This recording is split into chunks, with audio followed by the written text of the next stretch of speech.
Lorwyn eclipsado, episodio 6, lleno de fantasías odiosas.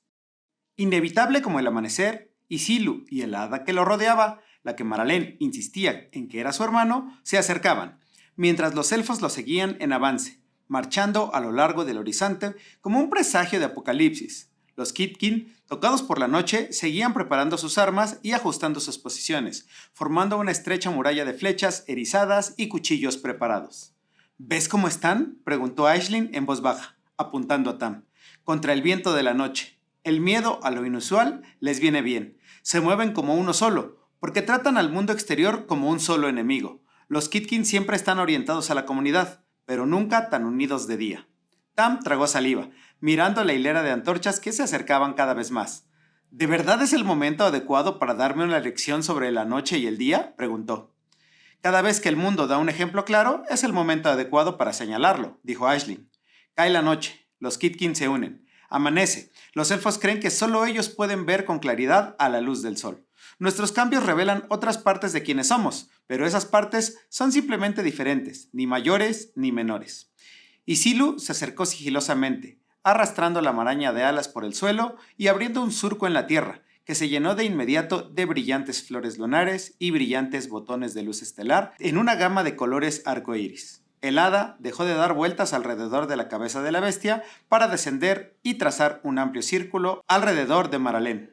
Rió, con un sonido tenso y medio ahogado, y extendió las manos hacia la diminuta figura. Ni siquiera el peligro inminente pudo empañar su alegría en ese momento. «Hermano», gritó, «has vuelto a casa». El hada frunció el ceño y regresó rápidamente hacia Isilu, tocando el cuello de la gran bestia con una mano y flotando allí, siguiendo el ritmo del elemental nocturno que se acercaba cada vez más al pequeño grupo. Aisling se colocó frente a los dos estudiantes, con un fuego azul que se elevaba hacia el cielo, y miró a Isilu con gravedad. Bajó la cabeza hacia la remequina ardiente, y aunque no tenía fosas nasales visibles, el sonido de su olfato se oía a varios metros de distancia. Sus llamas parpadearon mientras él resoplaba. Una exhalación de aire que olía a la primera helada de invierno, a sidra caliente y a hojas recién caídas. De alguna manera no había contradicción en estos aromas, eran parte integral de la existencia del elemental de la noche, filtrados a través de los sentidos mortales de quienes lo observaban. Aisling resplandeció aún más cuando Isilu alzó la cabeza y miró hacia atrás, a la legión de elfos que avanzaba. Luego comenzó a rodear al pequeño grupo formado por los Kitkin, Maralén y sus aliados. La niebla se alzaba de los surcos llenos de flores que su cola dejaba a su paso, enroscándose en el aire, y él gruñó, con la atención puesta en los elfos. Sanar chilló, acercándose a Tam. «Nos protege», dijo Tam, asombrada y confundida. «Quiere mantenernos a salvo, pero no somos de aquí. No debería importarle». «La noche tiene defectos», dijo Aisling, recogiendo una lanza que dejó caer uno de los Kitkin que la rodeaban. «El día también. Ambos pueden ocuparse de cosas fuera de sus límites normales». Tam parecía incómoda, y se acercó a Maralén. Sanar la siguió, pues no quería quedar expuesto. Maralén, mientras tanto, parecía casi haber olvidado el peligro que corrían todos. Solo tenía ojos para la pequeña hada verde con motas doradas. «¡Hermano!», gritó. «¡Baja! ¡Vuelve conmigo!». Sanar frunció el ceño. «¿Cómo puede ser tu hermano del tamaño de mi mano?». «Mi hermano fue creado para hacer un cambiaformas como la propia Ona. El hada azul que nos acompañaba era su versión de Lorwyn y me resultaba desconocido. Ahora estamos en Páramo Sombrío y puedo ver su verdad a través de la piel. Lo conozco, él debe conocerme, simplemente no entiendo por qué se mantiene tan lejos». «Quizás no sea el momento», dijo Sanar con voz tensa. «Ya vienen». La larga fila de elfos se acercaba, solo la mitad portaba armas visiblemente. La otra mitad llevaba antorchas coronadas por relicarios de brezo y madera flotante que contenían llamas extrañamente brillantes, como si de alguna manera hubieran enjaulado rayos de sol. Al observar con atención, se vieron figuras humanoides retrocediendo entre las llamas, presionando las manos contra los bordes del halo mientras luchaban por escapar. Aisling hizo una maldición en voz baja. «Elementales de la luz del sol», dijo, «encadenados, cautivos y llevados a la noche. Se supone que son libres, no guardados como baratijas para defenderse de la oscuridad. Esto es indecente. ¿Cómo se atreven?» «¿Alguna vez has visto a los elfos de Lorwyn guiados por las necesidades de alguien más?», preguntó Maralén. «Ona me eligió como uno de ellos por una razón». Maralén de la canción matutina era tan egoísta y miope como los demás. Habría sido una máscara perfecta para su creadora. «Qué lástima para Ona que aprendiste a ser tú misma». «Sí, y quien me dio mi mejor ejemplo ha regresado. Si tan solo bajara de una vez». Maralén lanzó una mirada venenosa al hada que rodeaba a Isilu, batiendo las alas frenéticamente. Quizás no me reconoce. Habría sido mucho más pequeña la última vez que me vio. Eso también pasa con los bebés Goblin, dijo Sanar. O sea, normalmente no nos convertimos en elfos ni nada, pero nos hacemos más grandes con la edad. Los elfos se acercaban. Las llamas de Aisling se elevaban altas y brillantes. ¿Podemos discutir esto más tarde?, preguntó. Intenta que no te apuñalen. Tam chilló. Los elfos parecieron retroceder por un largo instante, como si contuvieran la respiración, con las lanzas y espadas erizadas. Luego, con un repique de campanillas plateadas, avanzaron y se unieron a la batalla. Los elfos atacaron individualmente, y los Kitkin se movieron como uno solo. Quienes portaban arcos tensaron las cuerdas y dispararon flechas sobre los brazos y hombros de los elfos que portaban los relicarios de la luz solar cautiva. No todos los proyectiles dieron en el blanco, pero sí suficientes, provocando que sus objetivos se estremecieran, retrocedieran y soltaran lo que sostenían. Los relicarios que caían no incendiaron la hierba a su alrededor. En cambio, las figuras cautivas en sus llamas se desenroscaron y saltaron al aire, riendo. Se inclinaron ante Isilu en evidente deferencia y luego salieron disparados hacia la demarcación entre el día y la noche, regresando a las tierras iluminadas por el sol. Los elfos que habían sido separados de sus relicarios jadearon y cambiaron. La carne y sus huesos se fundieron con suavidad en sus identidades del páramo sombrío. Se enderezaron, con los cuernos alargados y cubiertos de pequeñas espinas, observando con horror la batalla que los rodeaba. Algunos se dieron la vuelta para huir, solo para descubrir que sus antiguos aliados se volvían contra ellos. Los elfos del páramo sombrío se alzaron en armas en defensa propia, fragmentándose aún más y frenando el avance de las fuerzas élficas. Pero aún así continuaron avanzando, con sus armaduras desenvainando las flechas Kitkin y espadas en mano mientras se acercaban. Isilu rodeó a Maralén y a los estudiantes, lanzando un grito de advertencia en la noche, y el aire se volvió frío a su alrededor, gélido e implacable. El hada, que Maralén afirmaba ser su hermano, bajó de golpe y la tiró del pelo con tanta fuerza que ella gritó e intentó apartar la cabeza. El movimiento la hizo girarse lo suficiente para ver al pequeño destacamento de elfos que había rodeado el campo y ahora se acercaba por detrás. Gritó una advertencia cuando el hada volvió a alejarse, soltándole el pelo. Eran 6, todos fuertemente armados, aún envueltos en velos de día artificial, creados por los elementales de la luz solar que 3 de ellos llevaban como cautivos. Los relicarios impedían a esos elfos usar arcos, pero sus espadas podían ser igual de efectivas, especialmente a corta distancia, y los otros 3 estaban libres de estorbos. Uno de los elfos tensó la cuerda de su arco, con la flecha ya entallada y lista para disparar. Antes de que pudiera soltarla, una roca del tamaño de un puño se le clavó en la sien, y la flecha voló hacia el cielo sin alcanzar a nadie. Los demás elfos se giraron, con los ojos entrecerrados, buscando el origen de la piedra. Lo que encontraron fue a Sanar, de pie, frente a Maralén y Tam, con los puños apretados a los costados, los hombros encorvados, respirando con dificultad mientras los miraba fijamente. «Atrás», gruñó. «No entiendo lo que está pasando aquí, ni por qué está pasando, y quizás ustedes sean los buenos, pero nos están apuntando con flechas a mí y a mis amigos, así que me da igual quiénes sean los buenos, porque nosotros no somos los malos. Déjenos en paz, no somos parte de esto, solo queremos irnos a casa». Tomó otra piedra y la lanzó con fuerza contra la elfa que estaba junto a la del arco. Su puntería era notablemente buena. La piedra se estrelló contra la muñeca de la elfa, provocándole un espasmo en la mano. El relicario que sostenía cayó al suelo. El elfo del arco reaccionó de inmediato, preparando otra flecha mientras huía a la seguridad de sus compañeros. La elfa, que acababa de dejar caer su relicario, lo observó fijamente, envuelta en la oscuridad, y luego se inclinó hacia adelante con un jadeo. Sus cuernos y ropaje cambiaron. Su piel adquirió una palidez fría, como la luna, mientras Páramo Sombrío la tomaba como suya. Estaba visiblemente confundida cuando se enderezó, mirando frenéticamente a su alrededor sin encontrar una salida clara. Desenvainó su espada y adoptó una postura defensiva, de espalda a los Kitkin, a quienes consideraba claramente una amenaza menor. Brigitte pareció interpretar su deserción como una señal, pues la guerrera Kitkin rugió y cargó contra los elfos restantes, con los demás Kitkin pisándole los talones. Sanar seguía lanzando piedras, mientras Aisling lanzaba bolas de llamas azules, con las manos humeando por el calor del ataque. Tam se giró bruscamente, con los ojos amarillos brillando mientras aturdía a un arquero. Maralén retrocedió, presionando los hombros contra la pierna de Isilu, buscando refugio del caos. No tenía armas, no podía defenderse a menos que quisiera agachar la cabeza y cargar contra los elfos, intentando cornearlos con sus cuernos antes de que pudieran empalarla. El hada seguía volando en círculos fuera de su alcance, batiendo las alas frenéticamente. El sonido de espadas chocando y los luchadores gimiendo o jadeando de dolor era abrumador. Aisling gritó algo. La batalla le robó las palabras. La mitad de los Kitkin seguían apuntando a la fuerza que avanzaba, mientras que el resto luchaba contra quienes los rodeaban, apoyados por los aliados de Maralén. El segundo grupo era más pequeño, pero apremiaba más al estar tan cerca. Tam chilló y se quedó en silencio. Sanar lanzó 2 piedras más con todas sus fuerzas, antes de mirar por encima del hombro y encontrarla desplomada e inmóvil en el suelo, con una flecha sobresaliendo de su abdomen. Incluso su cabello, enredado, estaba inmóvil, colgando flácidamente alrededor de su cabeza. Gimió y corrió hacia ella, tropezando con un elfo caído. Agarró la espada del elfo, blandiéndola con furia, mientras se giraba hacia su compañera caída. Todo era caos, ruidos frenéticos y sangrientos. Incluso el aire olía a rojo, brillante como el hierro y horrible. Sanar corrió, agachándose entre las piernas de Isilu y corriendo hacia Maralén, quien se refugiaba allí. Casi se topa con la nueva figura que había surgido de debajo del elemental de la noche y se quedó paralizado de terror al verla. Maralén no pudo haberlo oído venir, sus pasos se perdieron en la batalla. El hada dejó de dar vueltas sobre su cabeza y se giró para observar a Rhys acercarse. El cazador elfo sostenía una daga de curvatura perversa en una mano. El metal plateado brillaba con un verde enfermizo por el veneno que había esparcido sobre ella. Cuando estuvo demasiado cerca para que ella corriera, alzó la voz. «Ona», dijo, «le hice una promesa a tu heredera. Le hice una promesa a mi amiga. Esto termina ahora. El ciclo es más importante que mi cuidado por Maralén». Ella se giró para mirarlo, con los ojos abiertos y aterrorizados, pero no corrió. Y cuando él avanzó, ella no levantó las manos para detenerlo.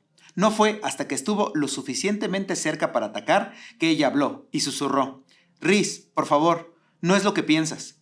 Nuestro mundo importa más que tú, Ona», dijo, y bajó la daga. No le hizo un corte profundo, solo un corte fino en el brazo, pero fue suficiente. Ella suspiró, un sonido como si se acabaran todos los vientos del mundo, y se desplomó mientras la herida sangraba pétalos en lugar de sangre. Sus rodillas se debilitaron y la derribaron al suelo ensangrentado. Rhys retrocedió mientras ella caía, parpadeando rápidamente, como si le hubieran quitado un velo de los ojos. «No luchaste», susurró. «No luchaste ni intentaste controlarme, ni me prometiste riquezas incontables. No estabas...» «Ona ha muerto. Maralén era mi hermana», gruñó el hada que había flotado arriba, cayendo del aire rápida y bruscamente y aterrizando entre Rhys y Maralén, quien había caído. Cambió al descender, haciéndose más grande, más alto que cualquier elfo de Lorwyn o Páramo Sombrío, más alto que el aún titilante Aisling. Sus alas se desvanecieron al aterrizar, dejándolo en el suelo, mirando a Rhys con furia, emanando oleadas de furia. Su altura lo habría hecho imponente incluso sin sus hombros anchos y rasgos marcados. Sus orejas eran puntiagudas y al principio parecía un elfo, aunque los cuernos en la cima de su cabeza eran en realidad una especie de corona de astas retorcidas. Quizás lo más llamativo de todo era que sus antebrazos eran del azul de un lago helado en invierno, al igual que la mitad superior de su rostro. Su ropa estaba casi hecha jirones, dejando al descubierto su pecho y brazos, pero los restos de piel y terciopelo cubrían sus piernas y espalda, dándole el aspecto de un príncipe exiliado más que de un extraño que había sido un hada apenas un momento antes. Bajó la vista hacia la inmóvil Maralén, observándole el tiempo suficiente para comprobar que aún respiraba, aunque con dificultad, antes de avanzar hacia el horrorizado Rhys. «¿Me conoces?», preguntó, y su voz era juiciosa. «Maralén no tiene hermano», dijo Rhys con frialdad, adoptando una postura defensiva. Estaba claramente dispuesto a luchar y morir si eso era lo que venía después. «Excepto que sí lo tiene, y yo lo conozco», dijo Sanar.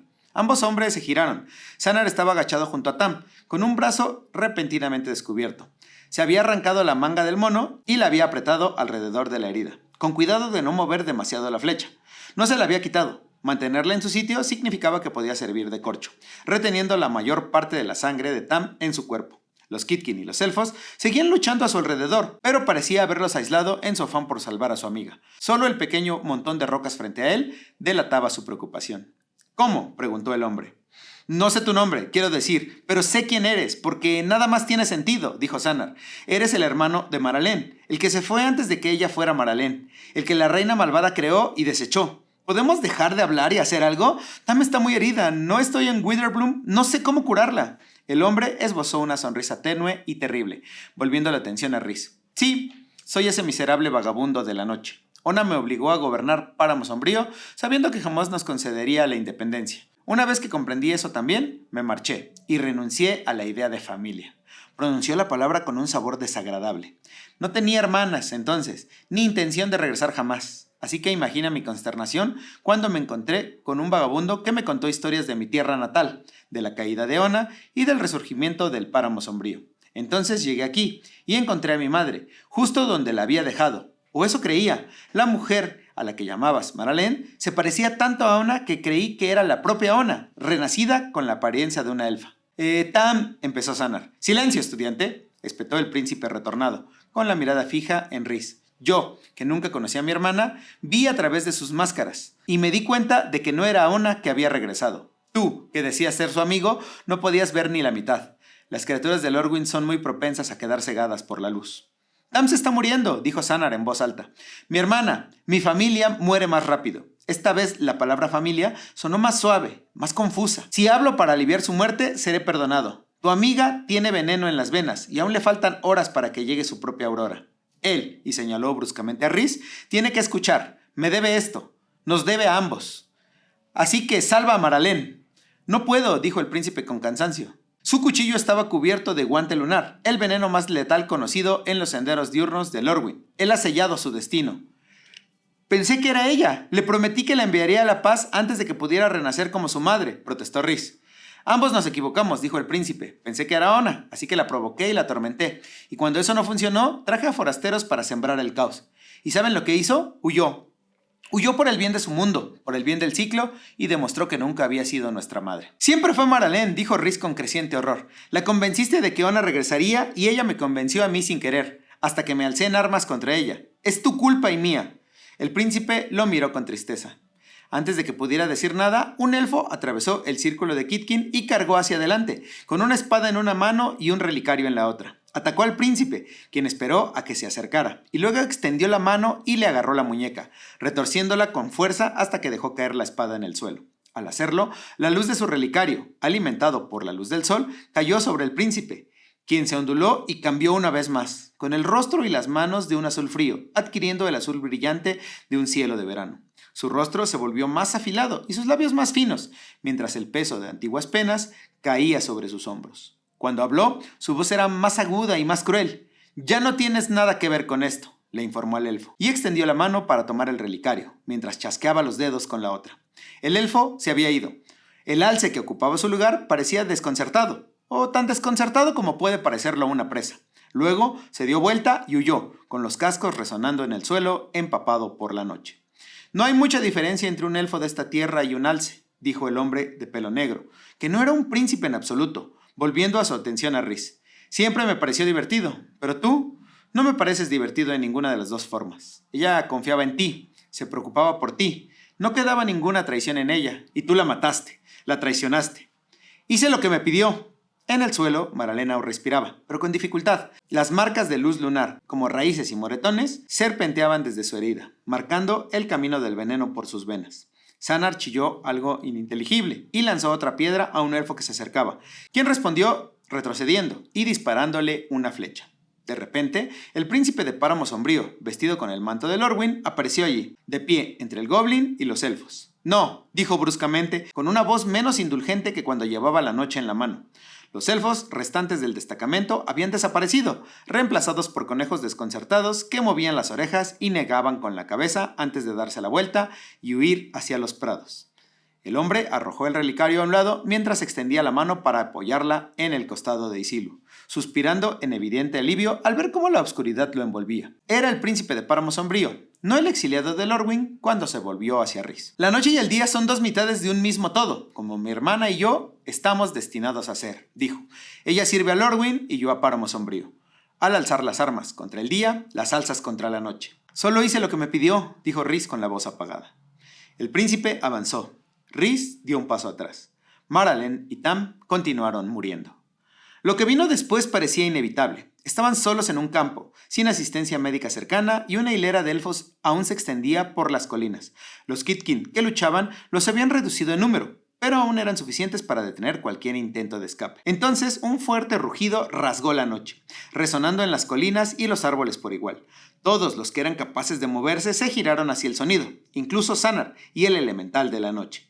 Mientras observaban, una gran figura blanca saltó por encima de la hilera de elfos, una figura más pequeña y oscura acunada cerca de ella, y corrió hacia ellos a través del campo. Quienquiera que fuese se movía con rapidez, bípedo y ágil, esquivando flechas en el aire y agujeros en el suelo con igual facilidad, hasta que rodeó el flanco de Isilu y se detuvo derrapando frente al pequeño grupo. La figura se distinguió como un leonino de pelaje blanco, con Quirol acunado contra su pecho.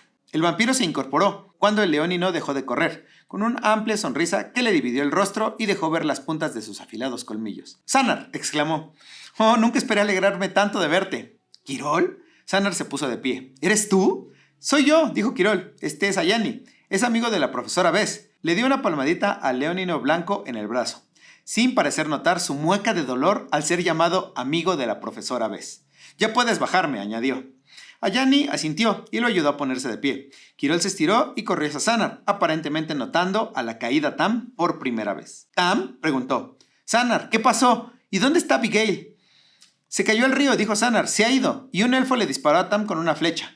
Recordé lo suficiente de mis clases de primeros auxilios como para no sacársela, pero necesita atención médica o no se pondrá bien. Quirol, me temo que podría... Creo que va... Se detuvo entonces, con las puntas de las orejas temblando por el miedo que intentaba contener con todas sus fuerzas. Debajo de él, Tan murmuró incoherencias. Quirol pensó que quizás estuviera contando. ¿Eran esos números primos? «Conocí a los elfos locales», dijo Quirol con gravedad. «No me cuesta creer que le dispararan a Tam con una flecha. O a cualquiera de nosotros. ¿Cómo escapaste?». «No lo hicimos», dijo Aisling, acercándose a los recién llegados. «El príncipe de Páramo Sombrío nos ha sido devuelto y los convirtió en bestias antes de expulsarlos». «¿El príncipe de Páramo Sombrío?», preguntó Ayani. Miró a Rhys y al príncipe. Ayani lo miró con ojos entrecerrados. «No te conozco, pero me resultas familiar». «¿El joven vampiro mencionó a una tal profesora Bess?», preguntó el príncipe. «¿Será Liliana por casualidad?». «Sí», dijo Ayani, sorprendido. «¿Cómo?». «Ella y yo recorrimos los planos a la vez. Me conoce como Oko. Fui el primer intento de heredero de Ona. Regresé por el bien de Páramo Sombrío y recordé que tenía una hermana». Hizo un gesto hacia la inmóvil Maralén y luego miró a Rhys. «Si la has matado antes de que pudiera saber su valor, te mataré a ti también». «¿Qué le pasó?», preguntó Ayani. «Me equivoqué. Creí que era nuestra enemiga y la ataqué», dijo Rhys. «El veneno del guante lunar fluye por ella ahora y no tiene cura». «¿Guante lunar?», dijo Quirol con voz especulativa. «¿Es como el guante del amanecer?». «Sí», dijo Rhys sorprendido. «El guante lunar solo crece en Lorwyn. Produce el veneno más letal que se conoce. El guante del amanecer solo crece en el Páramo Sombrío. Puede usarse como veneno, pero también tiene propiedades curativas y puede usarse para reparar lo roto. Los elfos del Páramo Sombrío lo guardan celosamente». «¿Cómo lo conoces?». «Me secuestró un cazador, Yuwen, que me llevó a ver a una tal Morkan, conocida por el título de la Alta Perfecta, a pesar de ser una completa imbécil. Me llevaron a recoger guante del amanecer para que pudiera usarlo para crear un veneno que matara al grandulón», señaló a Isilu, quien resopló y escarbó en el suelo con evidente disgusto. «Se supone que destruye las cosas de la noche, cosas del Páramo Sombrío, supongo, pero durante la introducción a entornos magibotánicos en la escuela nos enseñaron que la mayoría de los venenos mágicos tienen contadores iguales y opuestos que pueden usarse para neutralizar sus efectos. Los venenos no mágicos no siempre funcionan así, pero vi el guante del amanecer y déjame decirte, esa planta es mágica». Oko giró la cabeza bruscamente y entrecerró los ojos al concentrarse en Rhys. «¿Tiene razón el vampiro?», preguntó. «Mi nombre es Quirol, y sí, tengo razón», dijo Quirol. «Podría serlo», dijo Rhys con cautela. «No sé lo suficiente del guante del amanecer como para estar seguro de una cosa u otra. Pero hay una posibilidad». Oko se volvió hacia Quirol. «¿Dónde viste ese guante del amanecer?». «En un bosquecillo al que me llevaron los elfos», dijo. «Lo recogí y se lo di a la perfecta Morkant, antes de que Ayeni me sacara de allí. Supongo que ella está detrás de esta pelea. Querrá usarlo como una tapadera para su ataque contra el elemental de la noche». «Entonces la encontraré. No dejes que mi hermana muera antes de que regrese», dijo Oko y saltó, convirtiéndose de nuevo en una pequeña hada. Dio una vuelta alrededor del grupo y luego se alejó volando, desapareciendo rápidamente de la vista. Ayani le vio irse y luego se arrodilló junto a Tam, presionando con una mano la herida de su abdomen. Sus dedos brillaron blancos al extraer la flecha de su carne, y la herida comenzó a cicatrizar bajo su toque. Quirol captó la mirada de Sanar y le hizo un gesto para que se acercara. Sanar se puso de pie tambaleándose y se acercó sigilosamente. «¿Qué?», preguntó en voz baja. «Tenemos que encontrar ese guante del amanecer o la dama morirá, y creo que estaremos en serios problemas si eso sucede». Sanar le dirigió una mirada fría. ¿Qué? ¿Ya no estamos en problemas? Estamos en serios problemas, pero si Maralén y Tam sobreviven, podríamos salir de esta. Ayani tiene a Tam. Necesitamos ayudar a Maralén. Vamos, Quirol. Se acercó a Isilu. ¿Qué es lo peor que podría pasar?